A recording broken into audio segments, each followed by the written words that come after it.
todas as reformas juntas, né, a reforma tributária do consumo, que traz o CBS e IBS, reforma da renda com a tributação de dividendos, todas elas têm uma coisa em comum, a necessidade de maior gestão dentro do negócio, né? Principalmente quando você saiu do patamar do pequeno, do microempresário, né? Você já não é mais microempresário, você já está ali do pequeno para o médio empresário, né? Seu negócio está começando a crescer.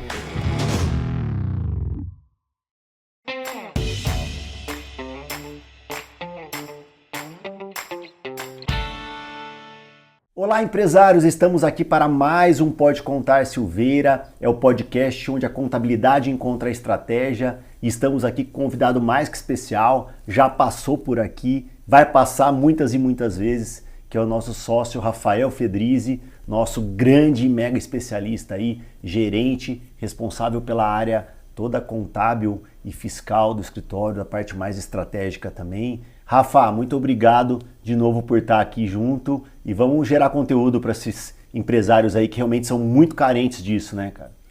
É isso aí. Primeiramente, quero agradecer a oportunidade de estar aqui novamente. Espero que essa nossa conversa hoje possa ajudar os empresários também e todos aí que estão nos assistindo a esses desafios, né, que a gente tem para 2026, que não são poucos. Exatamente. E a gente escolheu aqui, né, mais ou menos assim, a bola da vez, né? Os temas que estão pipocando aí, a gente vem gerando bastante conteúdo, principalmente interno para os nossos clientes, tanto sobre a reforma da renda, como a reforma tributária e outros pontos aí que estão impactando, que tornaram aí o final do ano de 2026 extremamente desafiador para todos os empresários, não tão diferente para a contabilidade, mas em especial para a contabilidade que processa toda essa parte de desenvolvimento, de ler, de interpretar e de levar ao cliente a informação o máximo possível mastigada, né? Que essa é uma das nossas funções, mas também que não deixa de ser um grande desafio, né, Rafa? É um enorme desafio, né? Porque você literalmente trocar a roda do pneu com o carro andando e andando a 300 por hora, né? Não é andando devagarzinho numa rua de bairro, não. De fato, foi um grande desafio esse final de ano. Acho que um dos anos mais desafiadores que a gente já teve na questão tributária, né, do Brasil. O ano de 2026 tende a ser um ano bastante complexo também, com muita novidade, muitas coisas acontecendo. Tem eleição no meio do caminho. Sim. Também, que também deixa a gente um pouco atento, né, às movimentações do Congresso. E não são poucos os desafios. Exatamente. A gente trouxe aqui, eu acho que mais ou menos, não seguindo uma ordem, mas para falar um pouquinho dos desafios da reforma tributária, falar adaptações em 26 que são necessárias, né? Já vem esse assunto sendo falado há mais tempo até do que o outro assunto, que é a reforma da renda, que já veio chegando, né? Entrando e fazendo um barulho aí. Então, eu acredito talvez pela ordem aí, né, entre outros assuntos que a gente pode puxar aqui, que fizeram esse final de ano e esse início de ano serem muito desafiadores e especiais, mas falar um pouquinho, Rafa, dar um resumo pro pessoal aí sobre, eu acho que o que já está impactando, que já começou, que foi o que tumultuou de forma que chegando no final do ano aí, que é o que a gente chama de reforma da renda. Vamos situar um pouquinho eles para a gente abrir esse bate-papo. Legal. A reforma da renda é uma das reformas que estavam previstas, né, para acontecer, era debatido já em 23, junto com a emenda constitucional da reforma tributária do consumo, mas de fato ela passou a ser pautada ali de forma mais objetiva e com uma boa projeção de virada no primeiro trimestre, segundo trimestre do ano passado. E se arrastou durante o ano todo. E em novembro, né? Esse arrasto a gente fala, vai ou não vai, né, Rafa? Vai ou não vai? Várias idas e vindas, várias discussões em várias instâncias do plenário. Mas quando chegou novembro de 25, existia uma necessidade muito forte da aprovação, né, dela, por questões políticas, né, obviamente, né, como quase tudo que se movimenta, as coisas andam mais quando tem uma necessidade política, né? Sim. Isso é um fato, nesse parênteses aqui. E havia uma proposta do governo federal, que estava na Câmara dos Deputados, que estava enroscada desde o primeiro trimestre, indo e vindo ali do Congresso e tal. A gente acompanhando bastante, né, para ver, sabia que tinha alguns problemas no texto, era ciente dos problemas do texto, todo mundo já tinha notificado os problemas no texto que existiam, mas ficou meio adormecida. Nesse meio tempo, acho que em outubro para novembro, o Senado levantou uma outra e falou, vamos votar essa e vamos votar rápido, porque eles tinham uma já meio que pronta e tal, que também tratava da mesma questão da reforma da renda, e a hora que o Congresso vê o Senado se movimentando com uma outra, tendo uma do governo federal ali, aí começou aquela guerra de poder. Ela, mesmo com todos os problemas que ela tinha, ela foi votada, foi levada em votação e foi aprovada por unanimidade, né? Que é uma questão bastante singular, eu diria, em reformas, né? Dificilmente reformas são aprovadas de forma unânime, né? E a reforma da renda foi unanimidade, ninguém votou contra, não tem um deputado que votou contra. Passou para o Senado também, em caráter de urgência, também passou muito rapidamente, a gente esperava que algumas partes do texto fossem corrigidas no Senado, não foram, pela questão da urgência, porque se corrigisse alguma coisa ali do texto, principal, a questão da data, né, que foi o que tumultuou o mercado como um todo, tumultuou o mercado, e está tumultuando ainda, né, porque segurança jurídica ainda não temos sobre o tema, né. Tem muita gente ainda trabalhando em cima das atas, né, que a gente até vai falar um pouquinho mais para frente. Mas isso não foi corrigido também no Senado, para conseguir passar rapidamente, e isso foi aprovado, foi para sanção e passou. E a gente abre o mês de dezembro com um mega desafio, né? É um desafio de, a partir de agora, temos uma tributação sobre altas rendas, que cai diretamente sobre os dividendos, né? Sobre o mais forte é o dividendos, né? Que é os 10%. Existe uma tentativa de compor a renda que está gerando da isenção dos R$5.000 e da redução de quem ganha até 7 mil. Essa redução, ela precisa ter uma contrapartida, lei de responsabilidade fiscal, né? Não tem como, tem que ter uma contrapartida. A contrapartida foi o dividendo, né? E as altas rendas, né? Aí num contexto mais amplo e geral. Mas o salvador do caixa era o dividendo. E com algumas condições muito difíceis de cumprir, né? Uma delas é você aprovar o lucro de 2025, que acho que foi a maior de todas, antes de terminar o ano de 25, né? Uma aberração fiscal. São contra as regras e algumas outras legislações. Então é isso que a gente fala que, esperava que corrigisse, né? A gente tinha certeza a gente nunca tem, né? Porque aqui não dá para ter muita certeza das coisas. Mas a gente acreditava que no Senado ou no próprio veto presidencial, né, fosse vetar essa questão da data e depois numa outra lei fosse regulamentado, uma lei complementar regulamentasse essa parte da data, da aprovação da ata, que nem precisava de uma data, porque ela já existe uma data. Né? A lei das SAs, a lei 6.404, já trata sobre a data limite para o registro das atas de deliberação dos sócios, né? Que acontece até o 4º mês seguinte ao encerramento do exercício, que é óbvio que é o mais correto. Você precisa de tempo para apurar os resultados, principalmente porque gera muito risco fiscal. E é isso que a gente estava tentando passar para os clientes, e é mais difícil de explicar. Você, mas eu mando as coisas, está tudo aí com vocês, por que você não faz fechamento? Fecha e me fala o valor do resultado.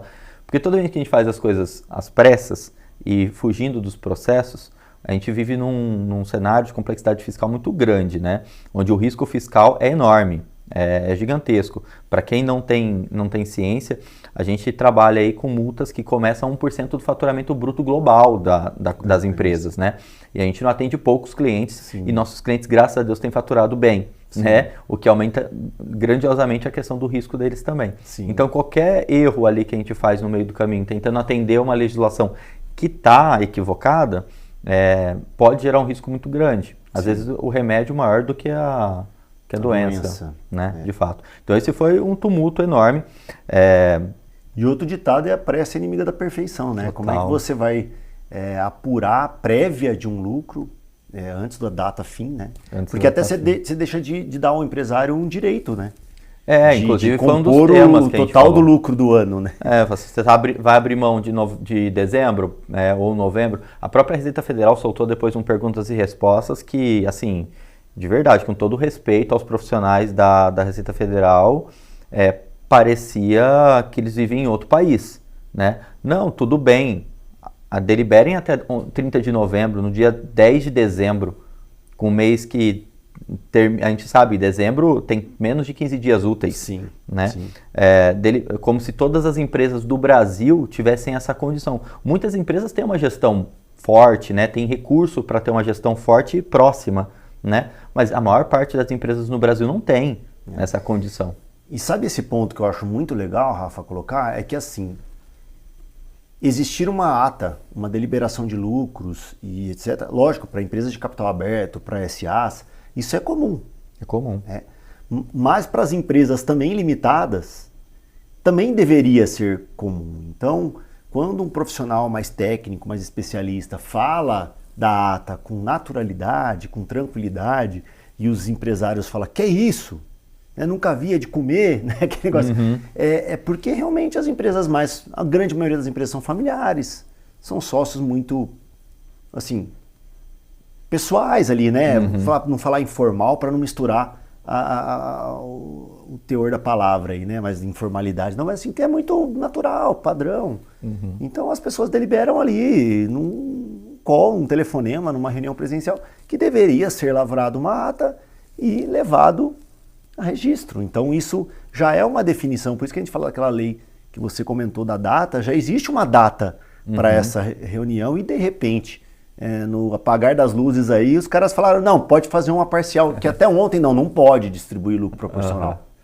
E agora pode distribuir lucro proporcional, e depois pode fazer uma correção a menor, não a maior na resposta. Então assim, é uma aberração mesmo que a gente esperava. Pô, legal, foi feito às pressas, eu acho que a pressa deles também tem uma questão legal até para os empresários entenderem que eles têm uma pressa para já valer a partir do ano calendário seguinte, senão eles não podem fazer isso. Então eles precisam fazer isso na virada do ano, principalmente para cumprir uma questão de arrecadação. Gasto muito, preciso arrecadar mais.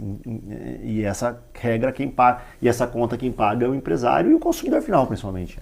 Eu até vejo um grande problema nessa lei, né? Eles fizeram, e como você bem colocou, ela precisava ser aprovada dentro do exercício do ano calendário 25, para ela poder valer no ano seguinte, né? Existe um conceito na Constituição. Impostos só podem mudar percentuais ali de tributação no exercício seguinte. Essa alteração legal, né? Não pode ser no mesmo exercício, só no próximo exercício. Então precisava ser aprovada dentro do exercício.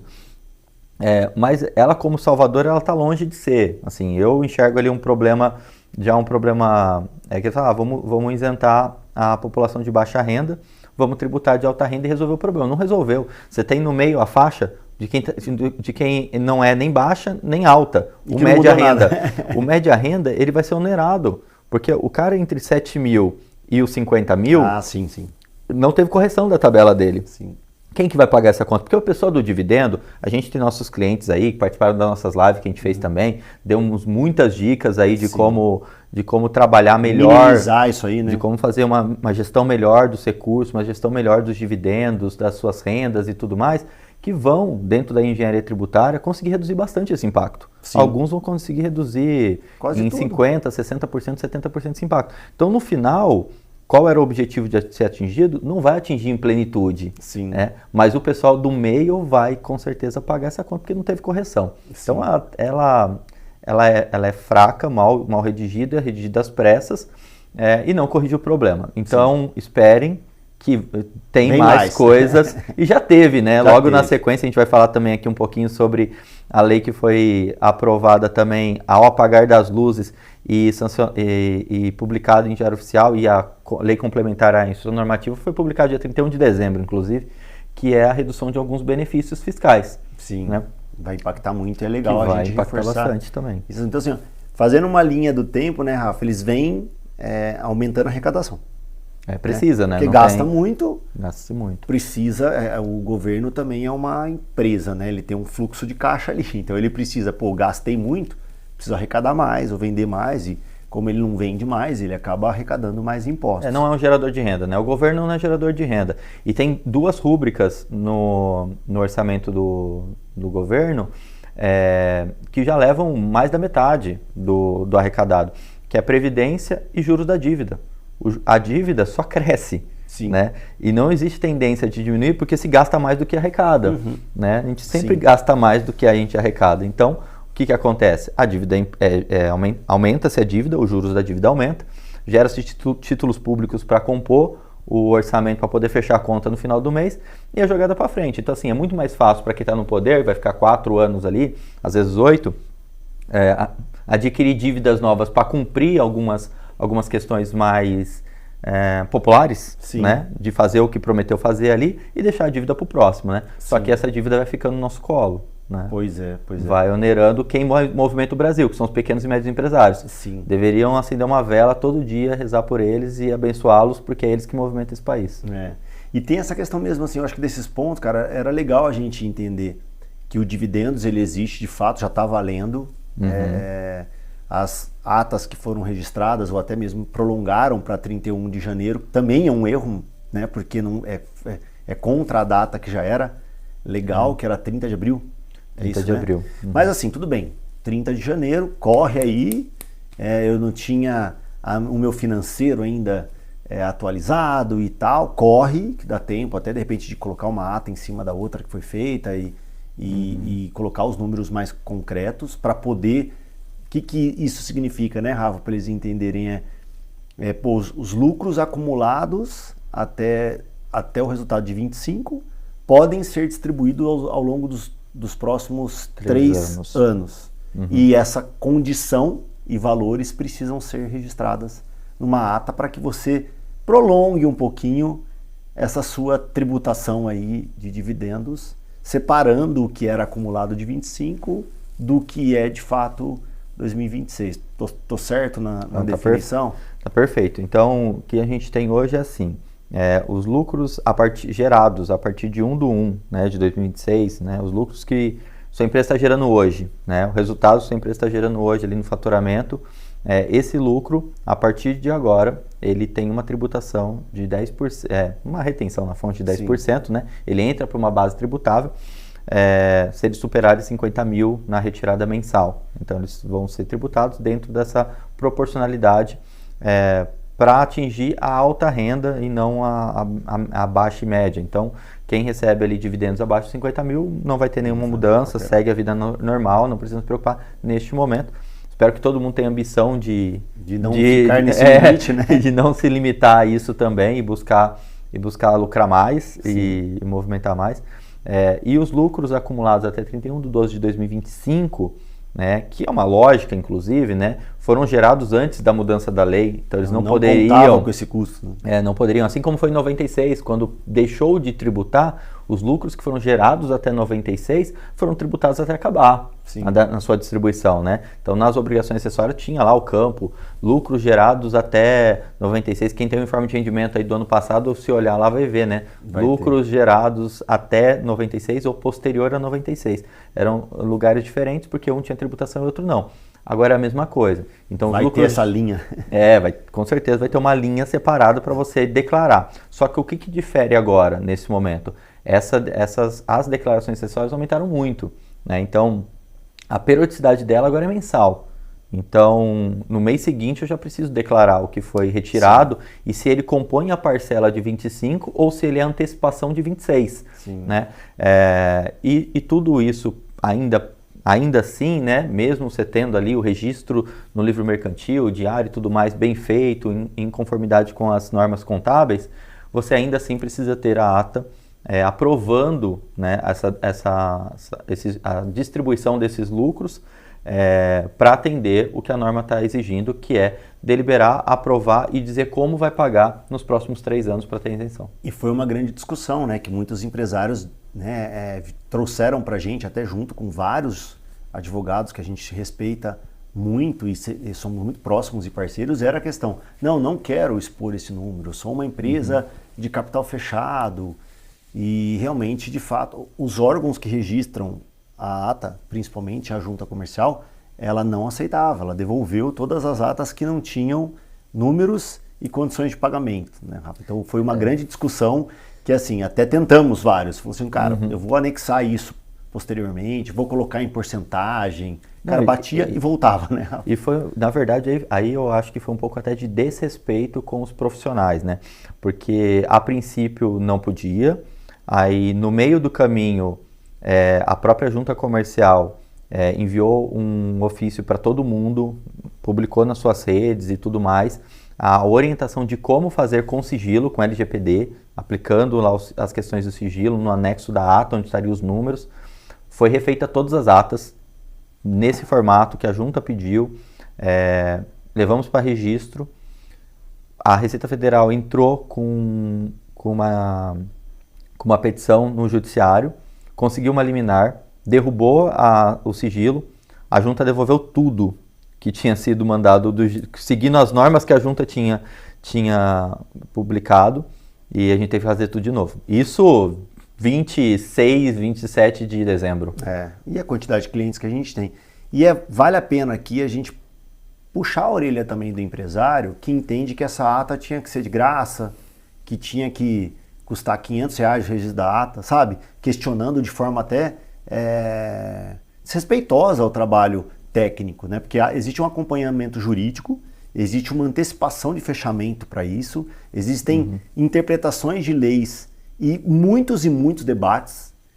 Então, assim, vale a pena o empresário entender a qualificação, a qualidade dos contadores e dos advogados que trabalharam de forma exaustiva, muito exaustiva, muito estressante. Se você ficou estressado com a sua ata, imagine quem fez 1000.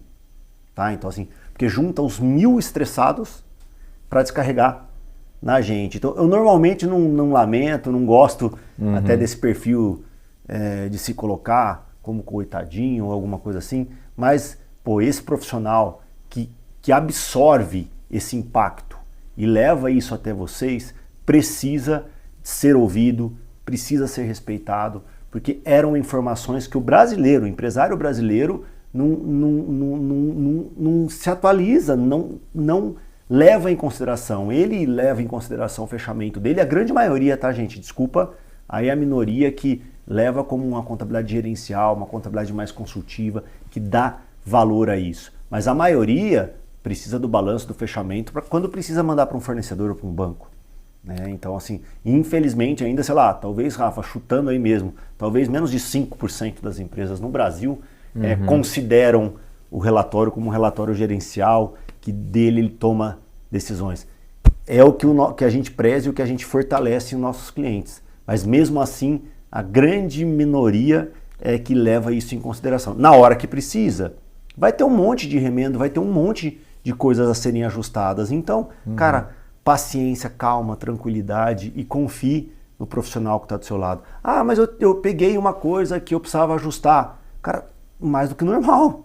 Inclusive, deveria ter pegado todo mês isso para olhar. Não agora que alterou uma legislação. Então, fica um desabafo aqui é importante entender, pra gente, né, aí, contadores que tá nessa luta. A complexidade que é o nosso sistema tributário.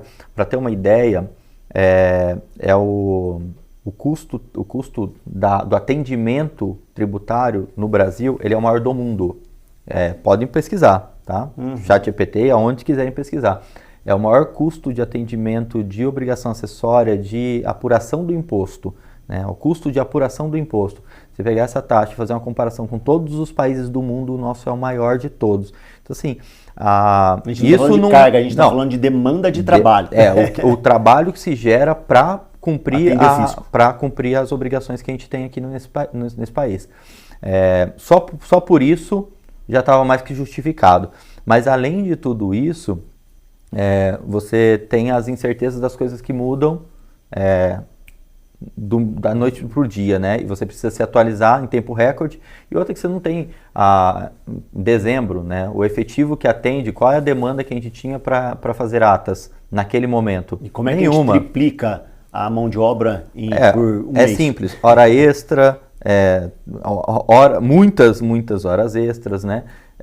Um empenho absurdo de todo o time e, ao mesmo tempo, o aprendizado, né? Sim, que é tudo novo. Né? É fácil quando você vê o parafuso sendo apertado, mas até você descobrir ali como colocar e qual parafuso utilizar e onde ele vai ter um ajuste bom, que ele não vai tirar um problema lá na frente, porque ele foi muito apertado ou pouco apertado,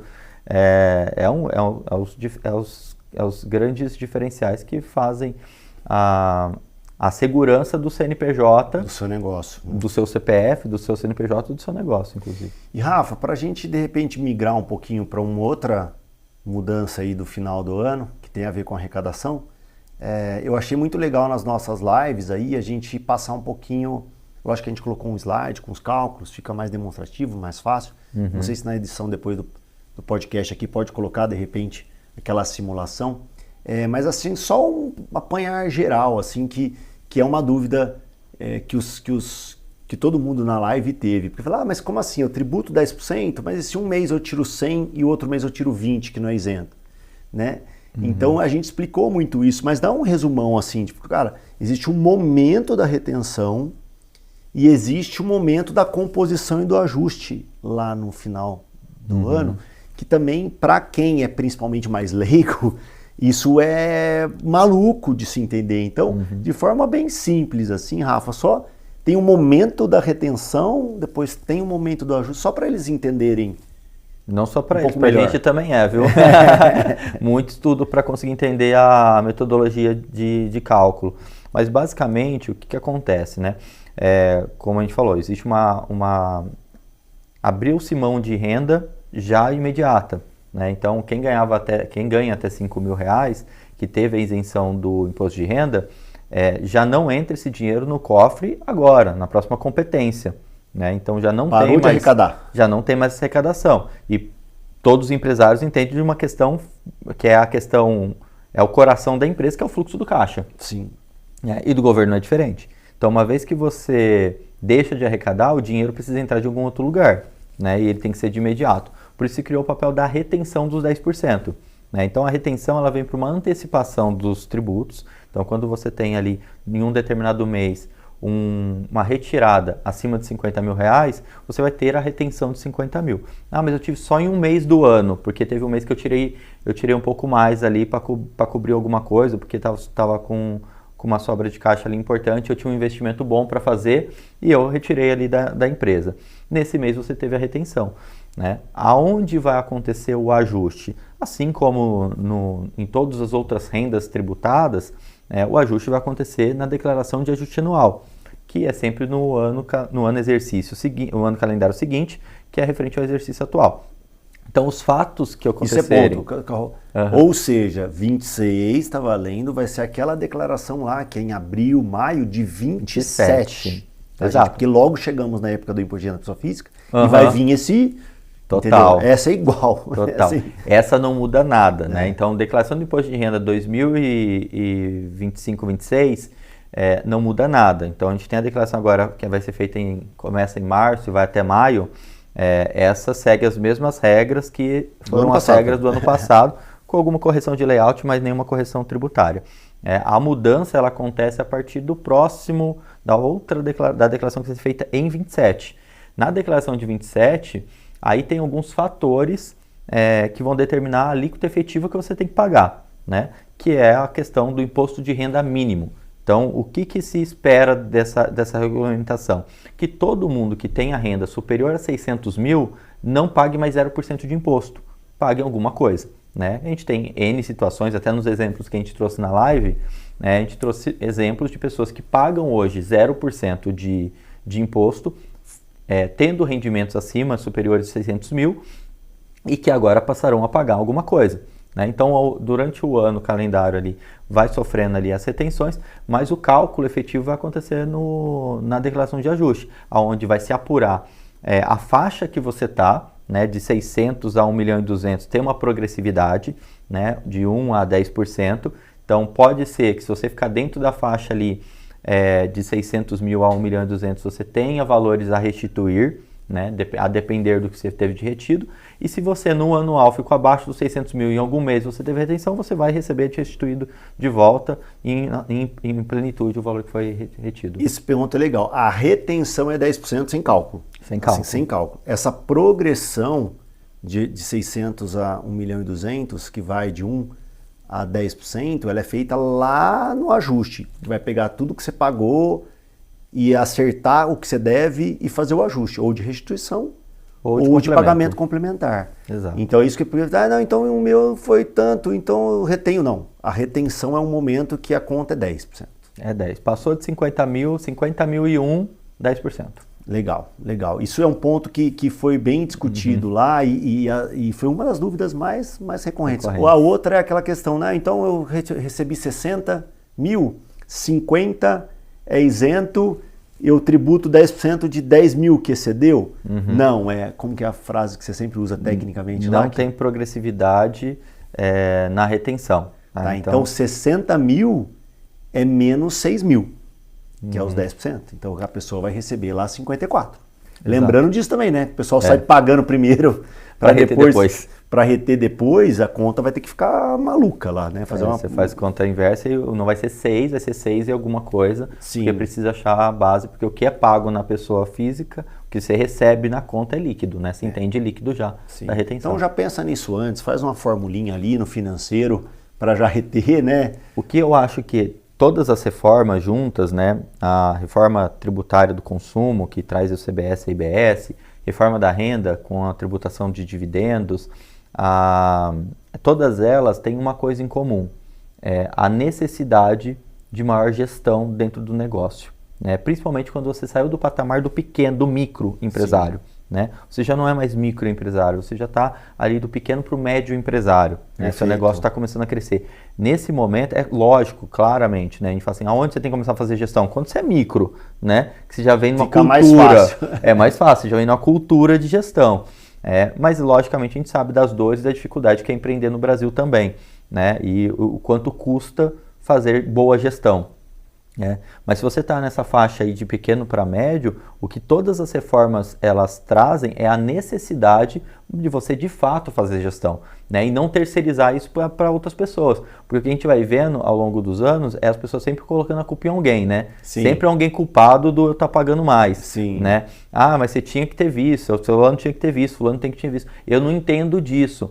Gente, de verdade, empresário, se você não entende de contabilidade, de regras gerais de tributos, de como funciona o Brasil, você precisa se atualizar, porque gestão faz parte disso. Ou trazer alguém para o seu time que entenda muito disso, para fazer parceria com o seu contador, com o seu advogado. Para somar, né, Rafa? A gente fala muito disso. Para somar. O crescimento das empresas exige um financeiro mais forte, pessoas de faturamento com conhecimento fiscal mais avançado, uma contabilidade estratégica, muito bem estruturada, que pode estar presente, próxima de você, um jurídico atuante ali na questão trabalhista, tributária, principalmente contratos, porque se atém qual o impacto do contrato para uma reforma tributária.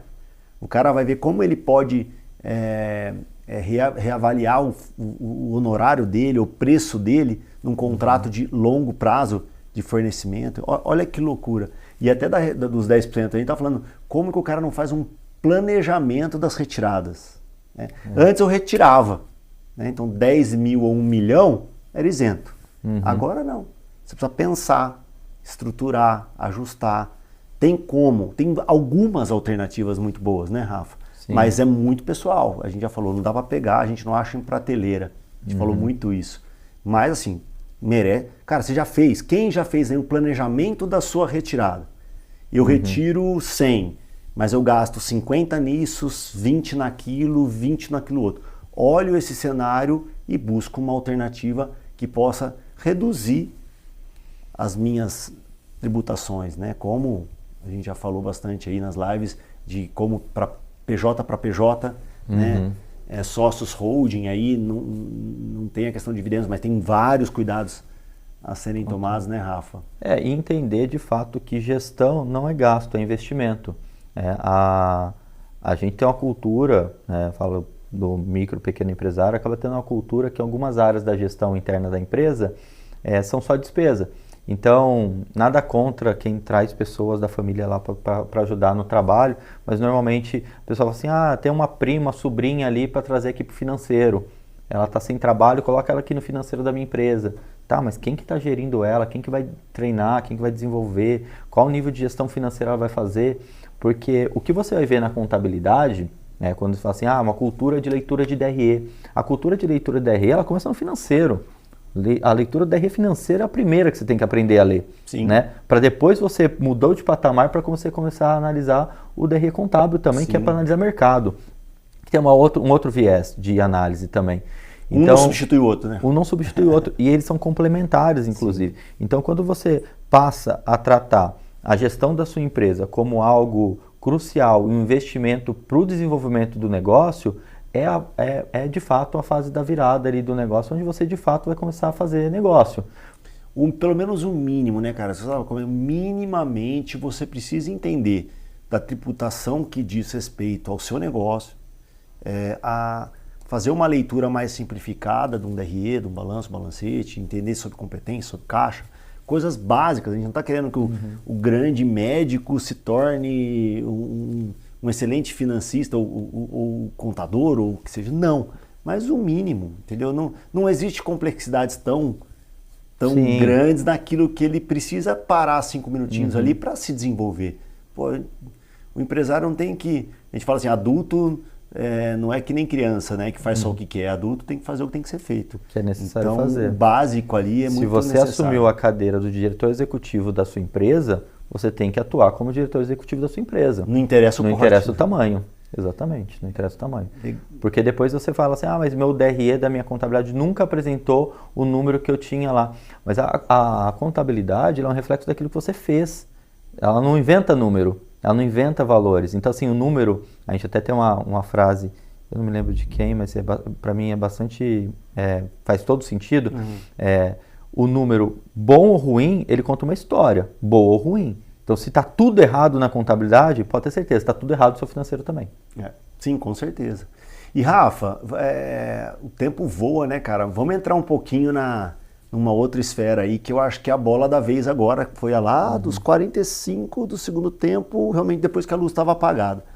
Que é o governo na sede a necessidade, né? necessidade de cumprir a questão do aumento da arrecadação, atuou num corte de benefícios, basicamente. Tá? Fala se eu estou certo, porque eu falo menos técnico, assim, um corte de benefícios. E ele foi lá e decidiu que faz algum sentido, né? Mas decidiu que o lucro presumido, que é um tipo de tributação aí, sem o Simples Nacional, o lucro presumido e o lucro real. Que o lucro presumido era um benefício. E aí ele fez um ajuste na presunção que no final das contas aumenta aí para quem paga imposto presumido, um exemplo aí de 16% para um prestador de serviço, na linha final, né? A alíquota efetiva. Né? Faturei 100, eu pago R$16 de imposto.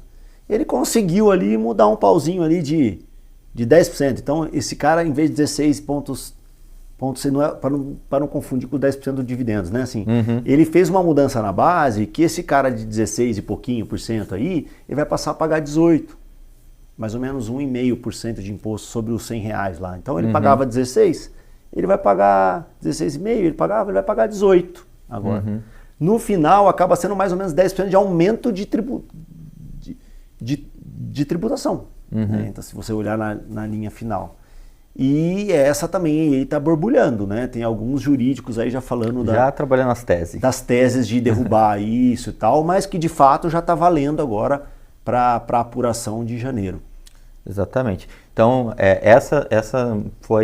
existia assim uma intenção forte do governo de reduzir benefícios, né? Então, ao longo dos anos foi concedido benefícios para N setores, né? Alguns com objetivo, propósito, razão e coerente, outros nem tanto, né? A gente sabe como funcionam as coisas no Brasil e às vezes na questão de poder e de influência... O interesse pesa, né? na questão da influência, você consegue algum benefício para o seu setor, para o seu segmento. Então, ao longo dos anos, muitos benefícios foram criados e o governo atual ele veio num propósito de reduzir isso ao máximo, né? Começou com a tentativa de retirada do PERSE, que foi um benefício concedido pós-pandemia, né? Do segmento turístico lá, né? O turismo. Para todo mundo vinculado ao ramo do turismo, né? Isso gerou um déficit tributário no cofre público gigantesco. Então, essa foi a primeira meta, porque ali era muito grande. né? Mas ele não parou por aí, continua analisando todos os benefícios, muitos foram ao longo do tempo aí também abordados, desoneração da folha, desoneração da folha de pagamento foi outro também que foi abordado fortemente e já vem numa progressividade, então esse ano já tem uma correção da desoneração da folha também, mas que já era previsto na progressividade da oneração da folha novamente, e por fim ele sanciona uma lei complementar que reduz no mínimo 10%, a cara de a princípio são 10%, em N benefícios, né? Então ali dentro da lei a gente vai ver muita coisa ali em PIS/COFINS, em alguma coisa de IPI também, mas aquela que atinge a grande massa, você fazer um gráfico de pizza e tirar uma fatia ali, atinge quem não é Simples Nacional, praticamente todo o restante, que é o pessoal do lucro presumido. Numa redução de 10% também, considerando que o lucro presumido é um benefício, aí com todas as controvérsias, se é ou não, enfim, é o que está na lei, é o que a gente consegue falar e é o que está valendo a partir de 1 de janeiro de 26. E é o que a gente tem e pode fazer. Apurar do jeito que a lei permite. E essa alteração ela já tem impacto agora, no primeiro trimestre. Então, para todo mundo que tem faturamento acima de 5 milhões de reais ao ano, vai ter um acréscimo de 10% sobre a presunção, né, que vai gerar um acréscimo na linha final. A gente fez alguns cálculos aqui para encontrar a média, porque você tem que descontar esses 5 milhões. Então, ela já não é igual a outra, né? Sim. Ela sim tem uma progressividade. Então, até 5 milhões é isento. Eu tiro, né? É isento, quer dizer, permanece na regra atual, é a alíquota normal. Passou dos 5 milhões, só o excedente é tributado sobre essa nova alíquota. Então, é só o excedente. Então, o efetivo que vai aumentar o imposto, assim, na pior dos cenários, vai ser em torno de 8,3%. Né? Então, para quem pegou aí do 16,1%, vai ser mais 1,2%, 1,3% a mais ali. Né? Inclusive, a gente fez uma calculadora para criar já essas projeções para os nossos clientes. Estamos disparando aí para todos os nossos clientes aí para também utilizarem ali para estudar, porque impacta no custo. Na sua precificação. Ou ele vai perder 1,5% de lucro. Exatamente. Tem gente que está lutando para 1,5% de lucro aí, mas ou pela sobrevivência. Então, direto. Então, assim, é muito impactante. Ele é direto. Então, o que acontece? Primeiro trimestre já passa a valer o imposto de renda, né, do lucro presumido, mas a contribuição social ainda não. Pelo princípio das contribuições, precisam de 90 dias para passar a valer. Né? O imposto de renda, como a gente falou, ele é próximo exercício, então se for aprovado em 25, ele já vale para 26, mas as contribuições são 90 dias. Então, como foi aprovado em dezembro, ela só passa a valer a partir de 1º de abril. Então, o primeiro trimestre tem uma apuração meio a meio, né? Esses puxadinhos, né? Então, o imposto de renda vai ser tributado já nessa versão nova, contribuição social ainda não. No segundo trimestre para frente, aí já segue essa regra nova. Cara, e vamos voltar aí para a gente na reta final aqui, deixar dicas, cara, e no que o empresário tem que se concentrar. Agora, Rafa. Agora ou já está atrasado, né? Mas assim, um pouquinho atrasado, inclusive. Mas assim, qual que é a força total agora? Eu diria que assim, são algumas frentes para trabalho. A gente tem a reforma tributária, que é a reforma do consumo, que é tem o maior impacto. Entre todas as reformas, ela é a maior delas, que não começou também no ano passado, ela foi aprovada em dezembro de 23. O ano passado e o ano retrasado foram anos dos comitês prepararem as leis complementares. Ela está viva ainda, né, Rafa? Tem muita coisa sendo... Atrasou demais, muito atraso. Até por isso a nota fiscal eletrônica, que é a primeira grande mudança que tem, que é assim, não é onde você tem que concentrar toda a sua energia, tá? Ela é só para você começar a jogar o jogo. Né? A gente estava até falando um pouquinho antes aqui. Ela é para você virar participante da brincadeira.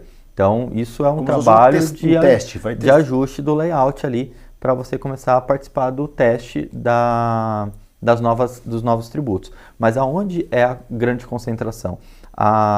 As novas contribuições, o CBS, que pega a parte federal, né, que vai substituir o PIS e a COFINS, e o IBS, que vai substituir o ICMS e o ISS, que pega esse município e estado junto, eles têm uma influência de cadeia, de produtividade, né? Então, aonde você tem que se concentrar? Dentro do seu organismo, nos seus fornecedores e nos seus clientes, né? Se aproximar dos seus fornecedores, eu diria que é uma grande dica. Sim. Porque você precisa saber quanto eles estão pagando de imposto e quanto o fornecedor do seu fornecedor paga de imposto. Que loucura. Sim. Porque o que o seu fornecedor... O fornecedor do seu fornecedor paga de tributo, vai fazer a movimentação, se ele é um cara atento, e ele Sim. deve estar fazendo isso, ele vai ajustar o preço dele com base no fornecedor dele também. No que vai gerar, mesmo, né? No que vai gerar de crédito dentro da cadeia dele para ele. Isso vai impactar você também. Então, se você está olhando só para o seu, é bom, já é um começo. Mas começa a aumentar suas relações com seus fornecedores. Talvez para agora é precificação, né? Porque você vai ter dividendos, você vai ter já o impacto da margem questão do IR. Duas rúbricas que todo empresário precisa trabalhar esse ano. Fluxo de caixa e margem de contribuição. Formação de preço e fluxo de caixa. É aí que você tem que gastar toda a sua energia que você tiver, todos os parceiros que você tiver para poder trazer, para agregar e ajudar nisso. Pode ter certeza que não é gasto, não é despesa, é investimento. E se você não tem interno, invista num externo para ajudar, porque isso vai fazer a diferença no jogo a partir de 27, quando começa para valer. E aí a gente já sente assim que o mercado, qual que é a prática? Precificar pelo que o mercado tá oferecendo. Né? Então assim... E assim que as empresas quebram, né? Não, e assim que elas quebram, é assim que a gente é questionado também num desconto, né? Eu vi 2 que custam 1x e você custa 2x. Mas talvez o cara que custa 1x nem sabe o custo. Ele nem sabe que ele está quebrado já. Ele já faliu a média da cidade dele. Né? Ele já faliu, eles só não falaram para ele ainda. Ou ele não paga imposto, ele usa o fluxo do imposto para fazer as coisas que ele precisa fazer, ou encher o estoque, ou manter a empresa viva. Mas é muito boa essas dicas, porque, cara, não é tão comum como se parece. Né? Você pensar agora na questão de fluxo de caixa, né? A gente tem uma figura nova, que é o Split Payment, que é basicamente a divisão de pagamentos. Né? Isso vai ter uma influência no fluxo de caixa de todo mundo. Então, esse que sobrevivia com o fluxo porque ele não pagava tributo, porque ele usava o dinheiro, né, depois do parcelava, né? Para compor ali os pagamentos do mês, esse dinheiro não vai pingar mais na conta. Né? Então, a forma já vai ser direcionada direto para o cofre público. A conta vai mudar. Então, assim, você vai olhar para o caixa, esse dinheiro não entrou. Então, e ter um ano para esse ajuste parece muito, mas é muito pouco. É pouco. Dependendo de quantos fornecedores você tem, quantos tipos de produtos diferentes você trabalha, qual o mercado que você atua, né? Se é só municipal, se ele é estadual, ou se ele é nacional, ou se ele é internacional, inclusive, né? Então, quanto mais vai expandindo, mais necessidade você vai tendo em um ano, é muito pouco. E na prática a gente vê aqui dentro do atendimento que a gente tem para inúmeros empresários, é que a gente estava falando muito, mas assim, uma dedicação absurda durante o meio do ano para cá sobre a reforma tributária. Aí deu meio de novembro, cara, a reforma tributária ficou de escanteio. Porque veio a reforma da renda, dividendos 10%, que já valia para janeiro, e a reforma tributária era teste em 2026 para valer mesmo em 27. Depois veio agora, nos 45 do segundo tempo, a questão da corte de benefícios, que vai impactar o lucro presumido. E aí você vê o pessoal meio que parando do movimento da reforma tributária, porque tiveram 2 pontos aí muito importantes de extrema urgência, que já valia em janeiro. Mas assim, não baixa a guarda, né, Rafa? Eu acho que isso é importante. E vou trazer alguns exemplos que muita gente está nem olhando para isso. Tem empresas, às vezes, que operam muito com questões financeiras em fazer mútuos, né? De mandar dinheiro para um lado para o outro e tal. Na previsão da IBS-CBS, qualquer movimentação é tributada, né? Então, você vai ter uma tributação também... Essa prática não vai ser mais viável. Nessa prática que vai inviabilizar essa prática. O que você está fazendo, se movimentando para acabar com isso? Qual plano B, plano C, né? Como? Porque assim, em um ano você consegue estruturar o seu negócio para não precisar desses aportes entre as empresas, que às vezes você tem 2, 3 negócios ali, um mais lucrativo, outro menos, outro que precisa de injeção de recurso e tal. Como que você vai atuar com isso, né? São pontos importantes que às vezes ficam fora da pauta, porque não era uma realidade. Sim. Rafa, top demais. Vamos encerrar essa etapa aqui. Uma delas, né, da gente bater papo sobre reforma tributária, sobre dividendos, sobre estratégias. Eu acho que a gente poderia até gravar logo mesmo aí, nos próximos dias, sobre algumas estratégias. Talvez seria legal. Topa? Não, total. Pegar uns 2, 3 desenhos aí, não divulgando os clientes, mas estratégias bem construídas, que são cases de sucesso, e a gente trazer algumas delas aí na prática aqui no dia a dia, ou a gente faz umas pílulas, um negocinho. Bora? Não, com certeza. Mais que aceito. Legal.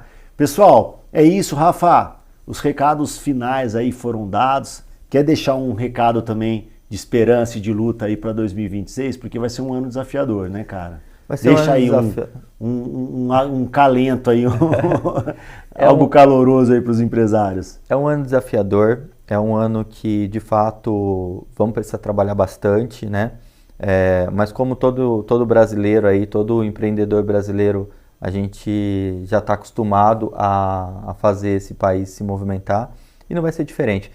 Tendo os parceiros certos, estando nos ambientes certos, escutando as pessoas certas, porque esse é um ponto também, né? A gente está escutando tanta gente na internet falando abobrinha.